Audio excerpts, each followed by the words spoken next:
Good morning. कैसन बनी रहुआ लोग? उम्मीद हो कि रहुआ लोग बहुत ही बढ़िया होगा। तो आज फिर लेके आए बनी एक बहुत अच्छा ब्लॉग और हमरा ब्लॉगिंग में अपने लोगन के स्वागत बा। तो फ्रेंड, अगर अपने लोगन फेसबुक पे बनी तो फॉलो कर देम, अगर यूट्यूब पे बनी तो सब्सक्राइब कर देम। तो फ्रेंड, आधा अधूरा घर बनल बा, काहे कि अभी तो पानी के जौन समस्या हो रहल बा, समस्या के लेके काम रुक गेल बा, जेकरा वजह से बहुत ज़्यादा परेशानी झेले के पड़त बाटे। पानी भी गिरत बाटे तो सब बनल बनावल चीज़ टूट फूट जात बाटे, बहुत दिक्कत हो रहल बा। अब अपना हाथ में तो कुछ बा ना कि सोचल जाओ कि हाँ का करे के चाही। समस्या के निदान तब ऊपरे वाला ही कर सकता रे। देखल जाए जब कलवा में पानी आई तभी तो काम अभी चली। ऐसा तो कितना काम, बारिश भी आ रहल बाटे तो धूप उससे ज़्यादा कई ज़्यादा गुना धूप निकल जाता है और काम हो नहीं के पावत। काम ही स्टॉप कल गल बा, बंद कल गल बा।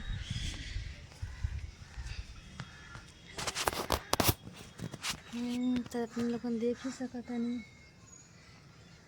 अब पानी ही नहीं खे तो फिर जितना आसान तो बाटे ना कि बनवा दे हल, लेकिन सबसे बड़का मुश्किल बाटे ऊपर पानी के पटावल।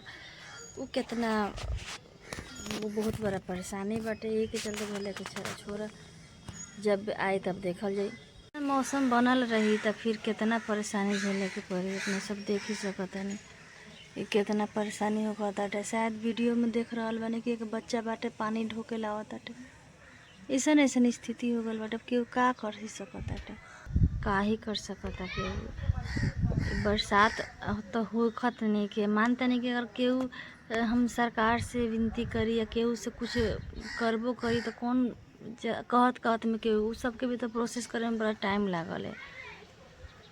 लेकिन जब तक स्थिति खराब बा तब तक तो झेलना तो सबके झेले ही के पड़ी।